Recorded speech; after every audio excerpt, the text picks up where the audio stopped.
Welcome to Hannah's Heart. So Hannah, she's just one of the women who did struggle with infertility in the Bible. No matter who we are, we can be inspired by the fact that Hannah took her pain to God, and God heard her and was with her. So when she was praying at the temple, she had been weeping and not eating, and her lips were moving, but her eyes were closed, and the priest was like, "Hey, why are you drunk at the temple?" It can become an obsession when you want a child so deeply. And desiring that baby and to be a mama. Every holiday, every Mother's Day. This is not a show that's going to promise you a certain outcome, but this is a show that says, however God answers your cry, we know that He's enough.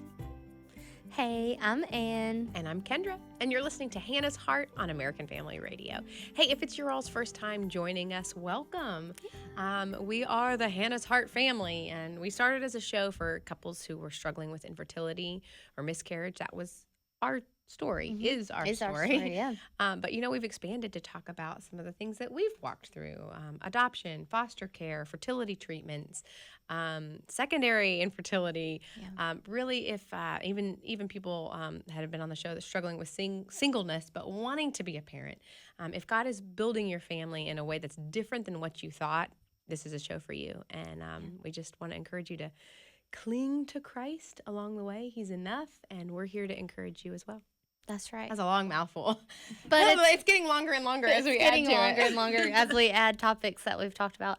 But it is because we want to be encouraging to all those topics. And when we cover those things, it just shows how our lives end up looking a lot different than what we pictured and the timing of things. But then if we allow the Lord to work in us along the way, what a mighty story that can His unfold. Faithfulness through anything, through whatsoever. Right.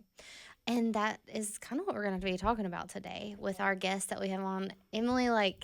Okay, so first your name is Emily, but we call you and one of our other guest friends who's been on the OGs. Yes. Hannah's Heart OGs. Hannah's Heart is very dear to us, and we're just so thankful for the timing that it has come into our lives the way that it did. You found out about us early on, right? I did at the very beginning, and I was a part of the first hangout. You know, were, and yeah. so it was really cool just to be there and just to see other women who were in this journey and realize you're not alone, and that's really what we need.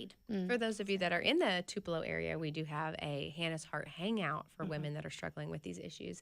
And if so, give us a shout out at Hannah's Heart at afa.net, and we'd love to invite you to come hang out with us. Absolutely. So today, you are obviously on the show for a reason. You've obviously been listening for a reason. And it's because we share the story with you of infertility and loss, multiple losses. And so we wanted you to come on because you're adding to your story now. And we want you to cover that and to show us and tell us about the journey along the way of so many hard and trying things. Not that those things aren't hard and trying now, but you have a different perspective. P.S. We've been asking her to come on for 3 years. Yeah. Well, and she then, finally said, we broke her down, folks. We broke her down. She's here.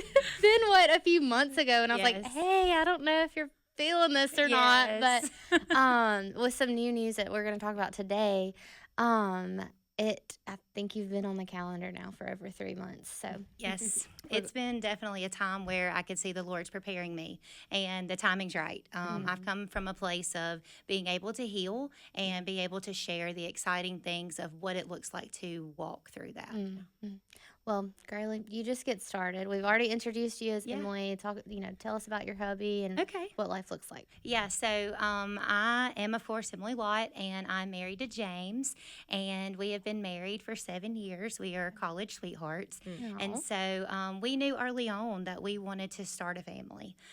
We talked about biological children, kind of how many. We even made names from family names and had all the dreams, and we even knew that somewhere along the way, which we'll get to later, that adoption was going to be in the plan, but of course we wanted biological children first. Yeah. And so that's kind of where our story started.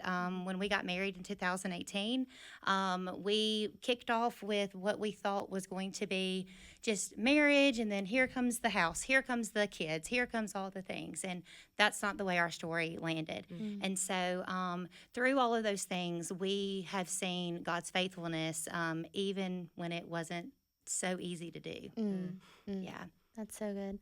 Well, so just maybe start from the beginning. You were talking about that you always knew you wanted kids, you and James.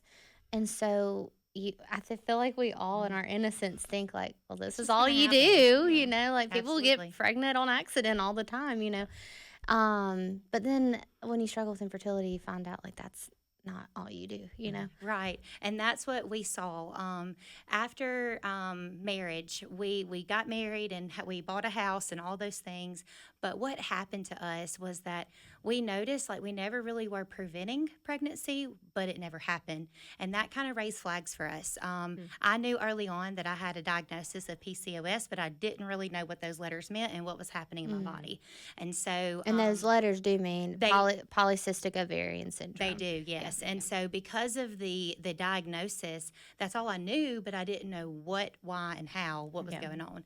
So at the very beginning, we sought, after a year of nothing happening, we thought, okay, maybe we need to go check this out. So locally, we have a doctor who was kind of famous for, walking women through infertility. And so we thought, okay, let's give this a shot. Well, when I get there, we learn of more diagnoses, and those letters just devastated my world. I learned that I had something called endometrial hyperplasia, and I didn't even know what that meant. And all of a sudden, there were scary words like you could have cancer. And so we had to quickly remove that. And so all of those things just kind of really wrecked us early on. Yeah. And so after we walked through that and after we saw just the hurt and just navigating the unknown there, we had a plan. And that was when he introduced to us to begin fertility medicine. And so we started the medicine, and I really put a lot of hope in that medicine because hey, it's medicine, it might work. Yeah. And so that's what people typically do in those circumstances. And so we tried different rounds, and then suddenly I get pregnant. Wow. We really were excited. I was kind of holding it in. My husband's birthday was that weekend, and so I couldn't wait to tell him. And then the following day, I miscarried. And so instead of celebrating his birthday with a pregnancy announcement, we were grieving our first miscarriage. And so that was very difficult just to walk through and, after wanting a child for so long. But like I said, that was only a couple years into marriage. And since then, we've had a lot of other life happen. So just experiencing the first one, it hits. Yeah. And unfortunately, there are more to come. But just to process what does it mean to actually have a child in you and have that moment, and then it's gone. Yeah, we've talked about that moment where you recognize I'm a mom, even if I don't get to hold this baby. That was life. Yes. And how important that is. Yeah, it definitely changes. I feel like your outlook on life when something like that does happen. It's always very, very sad, and then you almost feel like you don't know what to do because, like, you don't necessarily, I hate to say, have anything to show for it. Right. But you don't have any. Well, in our circumstances, we never had a sonogram picture. Right. So it kind of anyway. We can get into all of that too. That's a whole nother episode of just the feels of a miscarriage when you don't have anything to show for it. Absolutely. But even after going through all of that grief, you rebounded and decided we'd like to keep trying. Yes. Which is so hard. It's so scary. Yes, and that's what happened. We after that year, we tried to grieve and just kind of walk through what that felt like. And I remember my pastor had a sermon at church. He talked about Abraham and the surrender of Isaac, and so he had Mount Moriah across the front of our stage, and he invited us to come to Mount Moriah. Wow. And I remember walking to Mount Moriah shortly after the miscarriage, and I just went to the Lord and said, I don't want to surrender this. I want to be a mom. A baby's a good thing. I don't have to surrender this. And I kind of felt that for a long time. Wow. Why do I have to? And so that moment later on, we'll get to that the Lord brought me back to that moment that he said, I remember when you came to the altar. And so that's something just early on to say that the Lord's going to redeem those altar moments. He's there and he sees them. And the most that we're real and the most that we can just be vulnerable to the Lord, he already knows our hearts. Right. We just have to be willing to tear down that wall to share it with him. And just for our audience that's not familiar with Mount Moriah, that's the story of Abraham and It is. Isaac and him sacrificing, about to sacrifice his one and only son because God called him to, and then God was testing his heart to see, am I really the most important thing to you? And provided a different sacrifice. Yes. Yeah. And in that moment for us, I think that I was so heavily seeing all the women around me who I'm friends with at work, in my Sunday school class, everybody's With pregnant. bellies. And, you know, and so you want to be so excited for them and you desire it so bad for yourself. And it's just such a hard place to be because you feel selfish and you don't know how to process those emotions. And so what happened to me in that moment was I just wanted to be real with the Lord, and it just set up the stage for me to feel like I was at my Mount Moriah, but I wasn't willing to be as obedient as Abraham was. And I had to realize that about myself, and it was okay. It was okay to be real with God in that time. Say, I want to be able to get where I need to be, Yes. but I'm not there yet. I'm not there yet.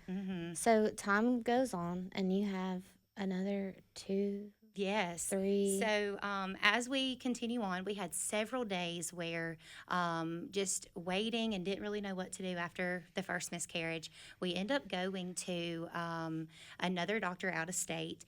And as we go to this doctor out of state, he sees that my endometrial hyperplasia is back. When it's back, we have to do another round of medicine to get rid of it because the more it's there, the more cancer cells could grow. And so we had to be proactively taking care of that. And so once that was cleared, he said, all right, here's another round of medicine. So we go through another round of medicine. And this time, I didn't mention this earlier, but my husband was on medicine the first time, just up those opportunities. Well, this time it was just me because we realized he was good. I needed the help. And so we began doing the ovulation medicine again. And as we did that, I noticed something in myself. I really had hope in the medicine. My hope had shifted. My hope shifted from my hope in what the Lord had for me to this medicine was going to get me a baby. And my goal was a baby. That was all that I had in store for myself. It's crazy how, I don't know if the word's overwhelming, but like it can take over your body. Like, and you're right, it is a good desire. Yes. And so you think like, this is all I can think about, and this is a good thing. And then all of a sudden it's like, actually, no, like this is taking the place of the Lord, you know? Yes. And so after we ended up having a chemical pregnancy, round 2, and that was a difficult time because we had just lost our puppy. I call him a puppy. They're always a puppy. He had several years of medical issues, and we had gone through a nucleation of his eyes and all these things. And then he ended up passing away the day that I found out. And so my husband didn't know then. And so it was like life was happening and it was coming at a flood. And so walking through all of that and just processing, like I saw the line and then it went away. And so yet again, we were just thinking, you know, this has happened before. We thought we had all the medical stuff handled, and then it continued. So as we were going through that, it was just really difficult to just process another loss and, you know, just be okay and say, God, you're still good. You're sovereign. We trust you. And just, you know, at some point I felt like it became words and it wasn't really in my heart because I was a part of that emotion. I was in that roller coaster. And so fast forward the very next month, we unexpectedly got pregnant, and this is number 3. And so during this number 3 moment, I truly felt, God, you had a plan. People say that after you lose one, the very next one is going to be it. I was like, okay, it's number 3. It's going to be perfect. And then it wasn't. I was pregnant for 7 weeks and 4 days. And this was an unmedicated pregnancy. So I really thought God doesn't need medicine. This is it. We're going to have our baby. And what happened with number 3, the Lord planned in a most sovereign way. My sister at the time was unexpectedly pregnant. She had battled addiction, and she wasn't planning to have children. And so I remember in the moment when I found out she was pregnant and I found out that I was also going to be pregnant with her, I was rejoicing, saying, yay, we get to raise our kids together. And then shortly after, ours crashed. And I felt that's what it felt like, was a crash. Yeah. And so I was it was very difficult for me to process just what it felt like to have my sister, who I was praising God for her recovery, Yeah. and that she was able to step into this new phase and to see what the Lord has done through her daughter now, but what it was doing to me. Yeah. Because we had been trying for so long at this point. And so 5 years in the journey was difficult to then be able to rejoice for my sister. And that was hard for her too, because when she would come home and visit, she didn't want us to see her belly because it was her story, not the way that our story was going. And so it was just a very difficult time for our family in that. And so we now see what the Lord did through her, and what, if you see me with little Casey May, you would think she's mine. Yeah. I love her. We have this most amazing relationship. So does James. Yeah. My sister has allowed us to be that intricate part of her life. Wow. And, you know, we get to be a part of all the beginning stages of Casey's life and be there in those early days. And so it's been amazing just to see that. And another thing that really stood out to me in my journey when I've reflected, because you have to do that before you come on, as I reflected over our story, I really saw just how I prayed so long for a baby. Meanwhile, I was praying for the sobriety of my sister. Yeah. And how the Lord answered that prayer through the longing of my heart, but it reached her sobriety and saved her life. Wow. And I just see. Well, amen to that. Yes, absolutely. And I just see how good God was there. It didn't give me my victory lap dance, but it gave me my sister back, and I can see her being an amazing mom now. And just to be able to partner alongside that with her. So We've talked about this on the show before, but God uses different tools in different people's lives. And he was using the tool of unexplained, unexpected infertility. Yep. You know, well, then you found out why, but the unexpected infertility.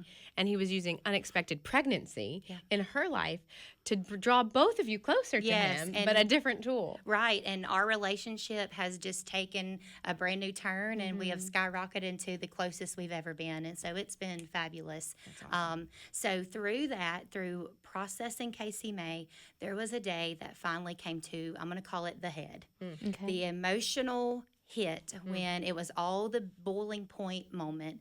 And I was sitting in my living room one night, and I remember I drew a cross on the paper. I knew the Lord was calling me to the cross. And I'm very good friends with members of our church, but not only that, but staff members. And I knew we have a wooden cross at church. I could get to the cross. It was 9:00 at night, but I was like, I don't need to make that phone call. So right there on my paper, I drew a cross, and I felt the Lord saying, are you going to give it to me? Wow. Are you going to give it? And I even wrote down on that paper, prepare my heart for Casey May, because I didn't know how to accept her. Because it was in that moment where I saw that the Lord was saying, I have a better plan, but I need you to get rid of you first.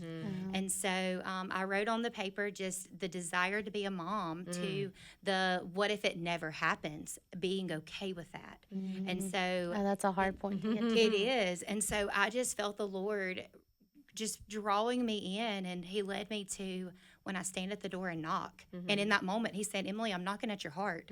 I want all of you, and we're going to have to sanctify this out of you. And so I felt it. And so I finally got to that point.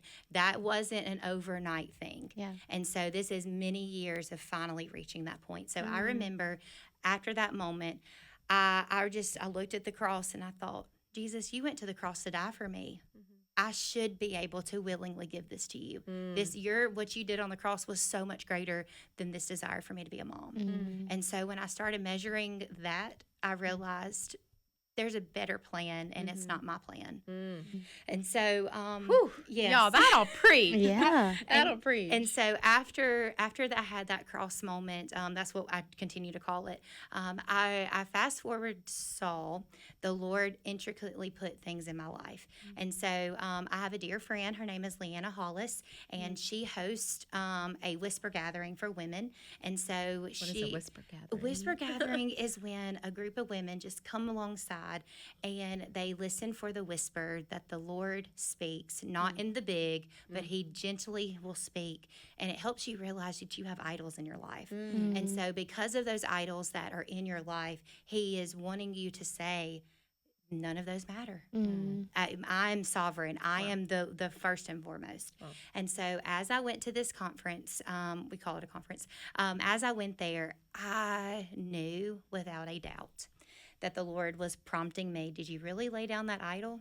So that was something that I kept feeling like I was doing, but I never did. You know, I would say, okay, God, we had that cross moment. Don't you remember? And he's like, yeah, but it still comes up. So I remember that particular night, I was so heavy with idols and knew that these idols were here. And so I called my husband and I said, honey, God's prompting me to lay this down. I'm not asking your permission, but I'm asking your blessing. And he said, well, you don't have to do that. Yeah. And I said, but this isn't just my children. This is yours. If I surrender this with me. yes, if I surrender this, it's your kids. I can't just jump all in without knowing you're with me in this. And he said, well, absolutely. If the Lord is prompting you to do that, then by all means. So the following morning, I walked to what we did, the repentance bowl with a dissolvable paper, just as an element. Dissolvable paper? Dissolvable paper. Okay. Wow. And so we wrote it, and it's just an image to see that when you lay it down, it's gone. It disintegrates. And so that whole weekend, the Lord had been prompting my heart to write that final word. Wow. And I went to the bowl and I wrote down the word baby. Baby. And so from that journey, from that moment, the Lord just worked. The Lord continued to prepare our hearts for what was coming. I never expected for what was coming, which was leading us to adoption. Wow. So when I realized when I surrendered me and I got out of his way, that's what James loves to say, get out of his way. When I got out of his way, I saw the plan that he had for us. And so after that, we transferred into the adoption journey. The Lord placed it on our hearts to seek what that meant. And so we went to the adoption agency, and I made the call first. I was like, hey, what is this about? Yeah. And What do we this even sweet do? little voice on the other side of the phone, she said, hey, we're going to hold your hand all the way through it. Oh. And so that's what they've done. And so if you would tell me a year ago when that happened that my life would be where it is today, I would have thought you are wild. We've just seen the fundraising shoot off in directions that are Huge. absolutely huge. Well, and that's been so inspiring to me, Emily, to know, because we've gotten to kind of grow in this together, grow up together, really. We have. Dealing with the infertility stuff, and to know your heart and how watching you struggle through the losses and through, no, I do want a baby, I do want a baby, to then get to this point and to see the ray of sunshine literally that comes out of you now because we know, because of Jesus. Yes. This verse just keeps boiling on my heart. I got to mention it. It says, Psalm 27, some trust in chariots, some trust in horses, but we trust in the name of the Lord our God. And you said, I had this moment where I trusted in medicine, or some trust in medicine, some trust in doctors, but we don't. We trust in the name of the Lord our God. Yeah. Absolutely. And we have a sweet couple who have done adoption, and they're the ones who've kind of led us through all this. And so they said, you'll know if this is where God wants you, because he will direct every step and confirm that. And that's exactly what happened. We go into the agency, and then we found out a local church sponsors home studies and paid for that. Then my father-in-law had a great idea to bring in a 1963 Econoline van and wrap Super cute. Yes. And so the winner of that van gave it back to us and said, hey, we didn't want to keep it. We want y'all to now sell it to make more money. Wow. Like Oh, that my couldn't have word. happened that way other than God. And then we had an idea to do a donation yard sale. My church allowed us to It use was a their gym. huge yard It sale. was a monster, wall to wall. Our Life at Hope ministry came alongside us and just gave us manpower to be able to pull that off. And that gave a great amount of fundraising. I had dear friends that said, hey, we want to do a McCarty pottery sale. And so we did a raffle sale with that. And so and McCarty Pottery is local here. Yes. Big time pottery business. Yes. And so that plate sold. And then we also end up having my family said, hey, let's do a crawfish bowl. And they had a giving tree. So we have had these amazing ways that we've seen the Lord say, I will do abundantly more, Mm-hmm. he wanted to receive the honor and glory. And that's what I hope my story can show, Yeah. is that he's doing it. Well, and the fact you're not done yet. Mm-hmm. All right. You're not done yet, you Yeah. know? So obviously you'll have to come back and tell us because we all, I mean, I'm on the edge of my seat waiting Yeah. to see what's going to happen next. And then after that, because I think we're going to continue to be amazed. And, you know, who knows what this time next year will look like. I just see that God moved you from the picture of holding and grasping tightly to your dream Yeah. with clenched fists to opening your hands. And now that your hands are open, I believe God's going to fill them. I don't know how and when, but it's coming. Do you have, we're almost out of time, but a smidge word of wisdom for anyone who, we're really almost out of time. A smidge word of wisdom for anyone way back a few years ago, if you could talk to that, Emily. Keep holding on. Holding To on. Jesus. Hold on to Jesus and see that his faithfulness will guide your heart. And if we surrender to our timetable and our plans, that he wants to receive the honor and glory. We know that. And so once we get out of the way and we can just see the Lord just to shine himself, he wants to work through us, and we just have to be willing to do that. That's so good, Emily. Well, you guys, I know if you listen to this episode, I know you have to be encouraged to get out and do something, but also to let the Lord do the work for you too. You guys, thanks for coming on every week and listening, and we'll see you back next week on Hannah's Heart.